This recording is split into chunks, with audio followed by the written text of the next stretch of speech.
All eyes are on a recently appointed government, which is tasked with leading the country through elections late this year. Now, for more on this, I'd like to bring in our commentator, Doug Herbert. Doug, it's really good to have you with us. Do you think that we can say that there are some signs of hope, promising signs, for the people in Libya who have been rather weary, looking back at what the revolution brought? Of chaos and mayhem and war and conflict, basically. Some signs, some is a great word to use here, because yes, we can begin on a note of optimism. What's good about this? Some people are calling this, will it be 4 times lucky, right? This is the 4th attempt, the 4th feint, if you will, at a unity government, a government that could bring together Libya's warring factions, both the warlords and the militias on the ground, of which there are multiple examples, but more importantly, the 2 rival governments that have been the reality on the ground in this country for a good part of the last decade, since 2014. So we're talking 6 going on 7 years now. You've had a government in the east, and then an internationally, that is UN and international community recognized government in the capital Tripoli in the west. And never the twain shall meet. They have not come to terms until now. Last October, we had a ceasefire. Okay, that was the first perhaps promising sign. That led to the announcement, really just barely 2 weeks ago, not even, unveiled in Geneva, of this unity government. What was it? It was 74 Libyans from all walks of life as defined by the UN, brought together under one umbrella, under one auspice, to declare that there will be a new government, a transitional government. What is it tasked with? To lay the groundwork for both presidential and parliamentary elections to be held in December 24th, so the very year end. It is a giant task. It is a government that some people would say is perhaps not really representative of the people, despite the fact that the people who formed it came from all walks of life.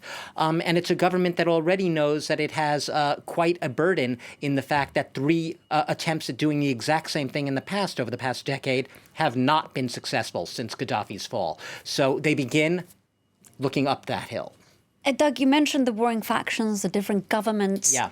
What are the biggest obstacles to stability in Libya today? Yeah. Big obstacles, let's take them in order, I suppose. First is the weariness of the population and the people. I know we showed in those pictures a lot of flags waving. You said it's a more somber mood in the east, more perhaps a little bit more festive in the west. The reality for the vast majority of Libyans is they are spending their days just trying to cope, just trying to basically make it. And I won't even say make ends meet, because a lot of them don't have the means, the ends to meet. They are waiting in long lines to get cash, where they do have cash in banks. They are riding up to petrol stations, to gas stations, not finding anything, or waiting for hours to get just a few drops of gas. This in one of Africa's wealthiest oil and gas countries, which gives you a sense of just how much mayhem and just how much everything has gone belly up, as they say in this country. And people who are just jaded, basically. The population looking at this saying, we've heard this before. We've heard about unity governments. Why should we believe it's going to be any different this time?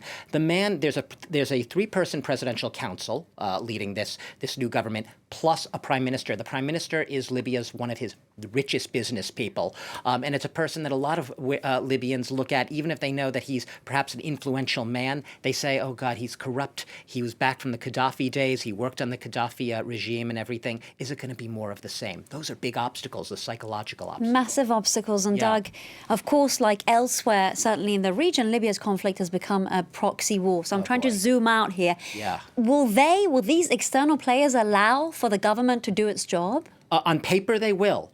In reality, you'll have to forgive me for being slightly pessimistic, if not cynical about it. Look, it has been a proxy war. It's been the textbook case of a proxy war. The government in the West, in Tripoli, that is internationally recognized, has essentially, its 2 biggest backers have been Turkey and Qatar on the ground, basically vying for their own interests there. What does Turkey want? Well, you don't have to be a rocket scientist. Turkey is really interested in the oil and gas riches right off the coast there, being able to get a little bit of a dibs on that.